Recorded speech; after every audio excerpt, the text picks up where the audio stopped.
One of the biggest debates raging across the country for the last few days is whether examinations to the NEET and the JEE, the Joint Entrance Exam, should be conducted or not in light of the coronavirus pandemic. Now, here's a little bit of background in case you're wondering why this has become such a big issue and why everybody from top political parties, chief ministers of states to even Greta Thunberg has something to say about this. So the long and short of it is that both the NEET and the JEE are entrance exams for those aspiring for careers or professions in medicine or engineering, architecture, etc. They are usually conducted around May but had to be postponed due to the coronavirus pandemic. The Ministry of Education has finally decided to conduct them in the first 2 to 3 weeks of September. Some students are unhappy about this, went to the Supreme Court saying that this would be a risk to their lives to have to give examinations under these conditions. The Supreme Court rejected that petition. Following this now, several political leaders and state leaders, chief ministers have come out and asked for the exams to be postponed as well, keeping in mind the welfare and health of lakhs of students who could be impacted. The other concern really is how will these students get to the examination center? Will they be safe or not? In response, the authority that conducts the test, that's the NTA, the National Testing Authority, has come out with a set of guidelines and has said it will take every precaution to make sure that students are safe. Now, this is a very heated debate, but I think it's crucial to go to the core of it and understand both sides of the argument on whether it really is crucial to conduct these exams no matter what, considering the rise of coronavirus cases in the country. Joining me in the debate this evening are Dr. Arvinder Soin. He is chairman of the Medanta Liver Institute. I'm also speaking with Alakh, Alok Shrivastava, who is an advocate in the Supreme Court and in fact was fighting for the students who wanted the exams postponed and who continue to want the exams postponed. I'm also joined today by Professor Manju Chhugani, who is former Dean of the School of Nursing Sciences and Allied Health at Jamia Hamdard. So we're speaking to an educationist, a top medical profession and a legal voice as well. Hopefully we will cut through all the clutter that you've been hearing around this issue and get down to the brass tacks. Let me go across first to Mr. Shrivastava. Mr. Shrivastava, you have clearly argued in favor of postponement. What is your stance now, considering that the Ministry of Education and Home Affairs seem to be in no mood to postpone it, and there has been a host of guidelines put in place for safe conduct of these examinations? Moreover, there are a large number of students who have downloaded the admit cards to the examinations, hence proving that perhaps more students want to give exams rather than those who don't. Why we want postponement of these exams? I'll just give you the logic of NTA itself. On 3rd of July 2020, they postponed this exam previously, both NEET and JEE. On that day, there were 6.25 lakh COVID cases in our country. Today, we have more than 32 lakh COVID cases in our country. We all know how scary the situation is. As I am repeatedly saying, common people are not more scared of the hassles and the treatment which is going on for COVID-19 as compared to the COVID-19 disease itself. Reason behind it is that the infrastructure in government hospitals is definitely poor, and even Honorable Supreme Court of India had to take suo motu cognizance. So far as private hospitals are concerned, there are allegations of overcharging. On that also, Honorable Supreme Court of India had taken cognizance. So apart from getting into a fear of getting infected, people are also scared that what if these kids are also scared that if they carry back the virus with them and they go and they infect their family members, which may consist of small children, their grandparents, etc., then they'll be getting into another kind of misery in which there'll be a lot of difficulties and a lot of hurdles, and the COVID-19 infection is already there to create a lot of anxiety and depression. So far as the legal points are concerned, definitely right to health has been held to be included within the ambit of right to life. by Honorable Supreme Court of India in the catena of judgments. And this exam, because you know the figure, there are total 26 lakh students who are likely to appear. The age group of these students are between 16 years to 18, 19 years. And obviously they are of tender age. When they'll be going to the examination centers, at least one parent will be accompanying them, and lakhs of then people are going to get exposed to such kind of exam. So far as the SOP is concerned, we have seen in various examples of UP Karnataka CET and recently Gujarat CET common entrance test that SOPs we will come to the other arguments in a bit. I request everyone to keep their responses brief so we can cover more ground during this conversation. We will have a chance to counter and cover other arguments as well. Let me go across to Professor Manju with some of the points of concern that have been raised by Mr. Shrivastava. Is it absolutely necessary to put lakhs of people at risk? Are we adequately prepared to conduct an examination with people in such large numbers? Even now, testing centers have been increased just to 660.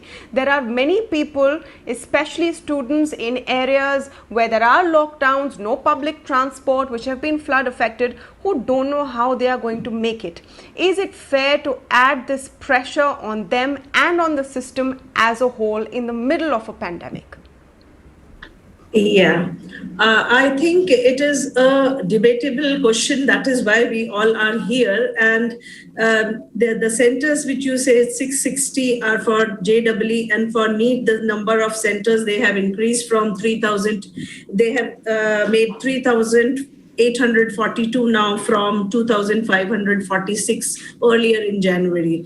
So centers have been increased, and they are saying that instead of 24 people sitting in one room, now there will be 12 people. And also there is a question that this pandemic is a disease which has created a lot of fear among common man, and especially children. For children, every parent is worried. And because of this, this fear, people are not ready. But when I go out and see the malls or in other places, I see a lot of crowd nowadays. People are coming out of that fear. But as the National Testing Agency says that the guidelines which they have prepared, I think we have to live with this corona. It is not going to go soon. Is one fact which has come out as per the research studies and all. So I think taking all precautions and taking care of each and every child, we can go ahead because life has to begin. Okay, life has to go on. This is something that the Supreme Court also said, when it was hearing the case. Dr. Soin, where do you stand on this? Before I get your stance, I also want to understand from a top medical professional and someone who has perhaps gone through the whole rigmarole, if the exams are postponed, how huge a hit would it be to an aspiring medical student? What does it mean to wait indefinitely perhaps, because we don't know when it will be postponed to? And are they really at risk? Because I know you are doing immense amount of research in the way that the coronavirus acts as well. These are people in the age group of 16 to 18, 19. Are they really at high risk when malls are open, when gyms are open, when so much is opening up everywhere? Can people in this age group not go forth and sort of get on with their lives? Tamanna, you asked me two questions. One is how badly the aspirant for a medical or an engineering college is going to be hit. And the other is if it's safe for kids of that age to get out. Now, let me tackle the second question first. The world over, there has been a problem with opening of schools in the sense that a lot of the epidemiologists and health experts and government officials across the world have actually argued against opening of schools, which is in effect the same thing. There's a lot of kids who travel, there's a lot of kids who sit in classes. And we know that in countries where the schools have been open, specifically in Sweden, there has been a huge upsurge of COVID infections. So opening of schools is definitely not safe. And by the same extension, we have to be careful whenever a group of students gets together, either for an exam or for a regular session of school. So while these age group kids will not be badly affected themselves, they will be transmitters of infection, and the infection rates in the society will rise if we let them get together. Okay, so that's as far as how bad it is on the students themselves for infection. But in terms of their careers being affected by the exams happening or not happening, well, it's going to be a huge hit. If the exams don't happen now, they probably need to happen sometime in the next month or two. So, but certainly there is no question of cancelling these exams because the session is already going to be late in starting, and you can't actually have these students move over or fall over to the next year's exam, because then there'll be double the number of students, and that'll reduce the chances for each student. And also, I mean, how can you just have a batch missing in college? So, it's not really practical not to have the exams.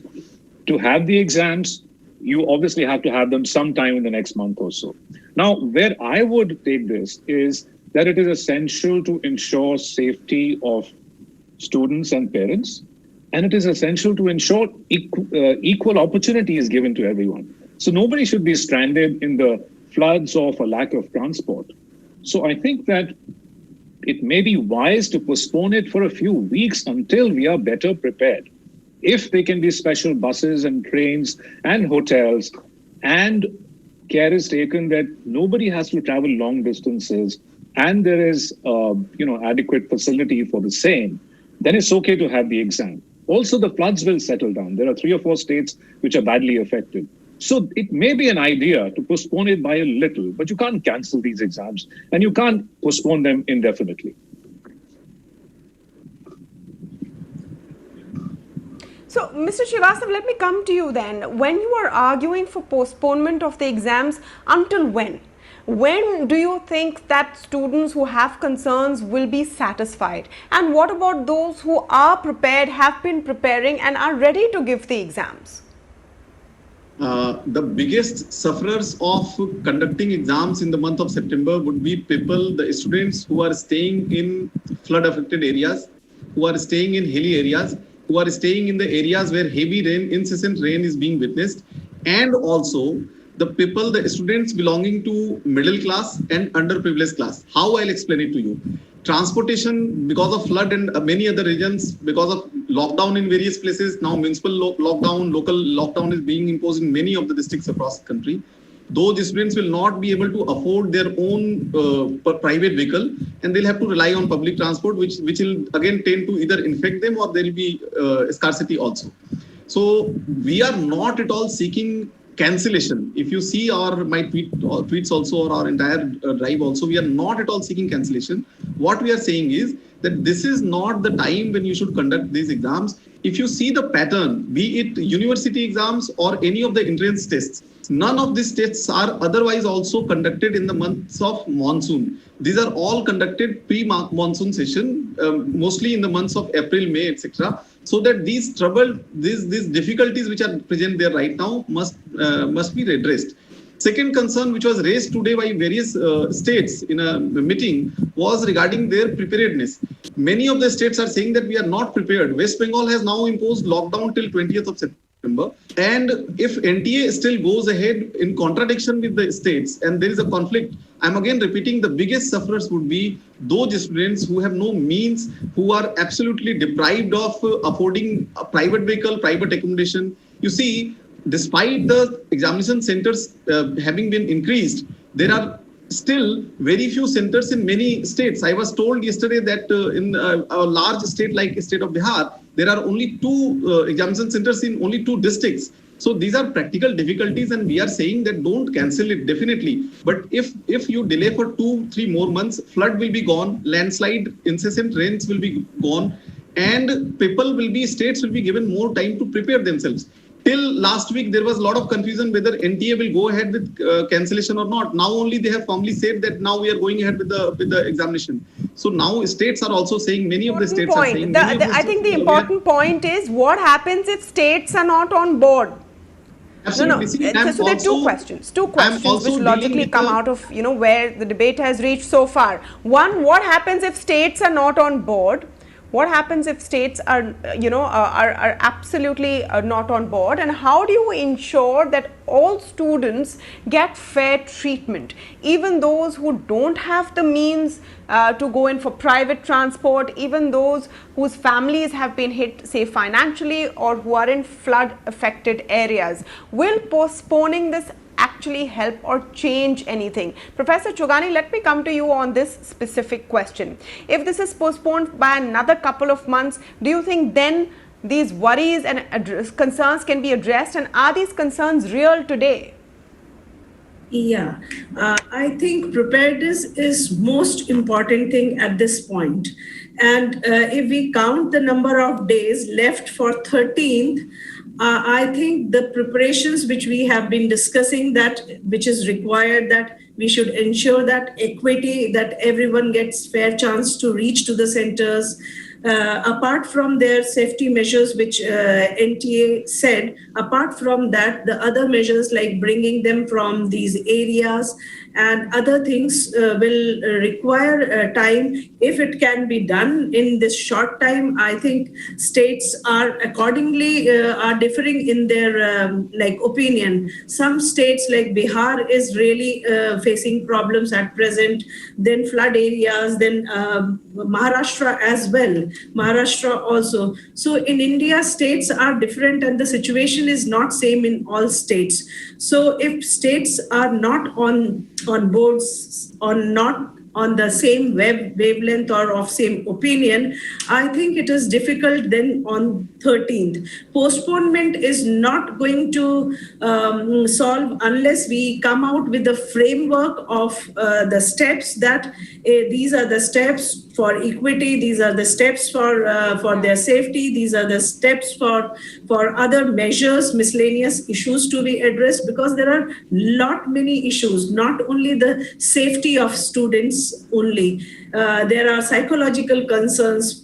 People are under stress. Students are under stress. We heard that students are suicide cases are there among students because they are under stress. They have been studying since months and months, and they do not know. This uncertainty is leading them to this stress and conflict inside. So we need to see the other side also, and the states also have to understand that we need to be planning in a way that everyone gets the information which is certain, which is well planned, which looks after the safety, which looks after the equity issue. And based on that, I think, and 13th is only 15-17 days are left for that. So I'm not sure that how they are able to address, NTA is able to address these issues, which are very important. If they can address these issues in these days. No, I'll tell you what my concern is. Yeah. I'll tell you what my concern is, Dr. Soin. My concern is that once something like this becomes a political issue, gets, lost in a lot of point scoring and noise, then there is less focus on coming up with a solution that works for everyone, and more focus in, scoring a point. And that is perhaps where we are at. If you have a number of states today that say that we cannot conduct this exam, then how is it going to be fair to those who want to give the exam in the first place, and for those who are wondering then when will they be ready? Should there not be a clear parameter or guideline for when we are ready enough and when it's okay enough? Well, that's absolutely right. It should not be politicized. This is the last thing that needs politicization. Obviously, it's a matter of the safety of the kids, their careers, etc. And everybody, the center and the states, need to be on the same page on this before this is done. I mean, you don't want a situation where the exam happens on the 6th and 13th respectively, and then you find that 30% of the kids didn't attend the exam, and then there's a huge hue and cry about making them null and void and repeating these exams. You don't really want that situation. So what I think is essential is absolutely what Manju said. You need to outline a plan how you will be better prepared, and then postpone it by 2, 3, 4 weeks. I don't think it should be postponed by months. I don't agree, because eventually you have to have these exams, because that's the way a standardized exam assesses the ability of the students to step into the next phase of their lives, and it must happen. It should not be based on any other 11th or 12th class performance. In any case, 12th class exams haven't been held in most of the situations. So the exams are a must. You just outline a plan with which the states and the center agree, and then have that plan implemented in terms of transport, in terms of people getting free of floods and being able to travel. And, why can't you do extra buses and trains, and why can't you do more centers in Bihar and UP? Apparently, there are only 7 and 20 centers respectively in such big states. There should be hundreds of centers. Why not? I mean, I know it'll mean more resources on the part of the government, but let that happen. When that happens, we'll be better prepared.